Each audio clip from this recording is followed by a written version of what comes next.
ഇതൊരു Samsung 43 smart T V ആണ്. ഇതാണ് മോഡൽ നമ്പർ. ഈ സെറ്റ് കിട്ടിയപ്പം ഡെഡ് കണ്ടീഷൻ ആയിരുന്നു. നോ പവർ, LED ഒന്നും കത്തത്തില്ലായിരുന്നു.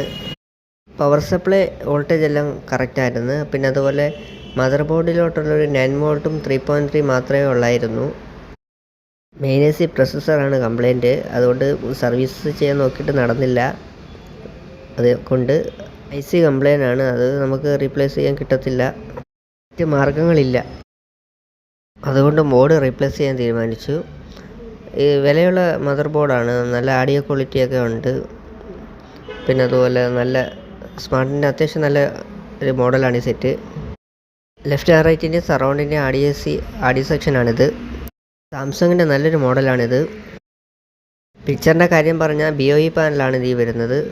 ഫുൾ HD പാനലാണ് വരുന്നത്. അത്യാവശ്യം നല്ല ബ്രൈറ്റ്നസ്സൊക്കെ ഉള്ള പാനലാണ് BOE panel. Mother board replace ചെയ്തിട്ടുണ്ട്. ഈ ഇരിക്കുന്നത് പഴയ ബോർഡാണ്. ഇതൊന്ന് സർവീസ് ചെയ്യാൻ നോക്കി. IC കംപ്ലൈൻ്റ് ആയതുകൊണ്ട് മറ്റ് ബോർഡ് ഇട്ട് വെച്ചിട്ടുണ്ട്. ഈ സെറ്റ് ഒന്ന് ചെക്ക് ചെയ്ത് നോക്കാം. നമുക്ക് കംപ്ലൈൻറ്റ് റെഡി ആയിട്ടുണ്ട്. ചെക്ക് ചെയ്ത് നോക്കാം. ഈ ഒരു മോഡൽ സർവീസ് ചെയ്ത് ഉപയോഗിച്ച് കഴിഞ്ഞാൽ നല്ലതാണ്. കാരണം നല്ല മോഡൽ സെറ്റാണിത്.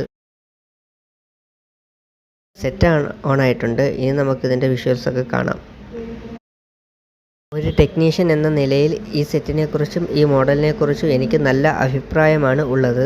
അതുകൊണ്ടാണ് ഞാൻ ഈ സെറ്റിനെക്കുറിച്ച് ഡീറ്റെയിൽസ് ആയിട്ട് പറഞ്ഞത്. ഡിസ്പ്ലേക്ക് മറ്റ് പ്രശ്നങ്ങളൊന്നും ഇല്ലെങ്കിൽ, ബാക്ക് ലൈറ്റ് പ്രോബ്ലമോ അല്ലെങ്കിൽ മദർ ബോർഡ് കംപ്ലൈൻ്റ് ഒക്കെ ഉണ്ടെങ്കിൽ അത് റീപ്ലേസ് ചെയ്ത് ഉപയോഗിക്കാൻ നല്ലൊരു സെറ്റാണിത്. ഇനി വീഡിയോയിലോട്ട് പോവാം.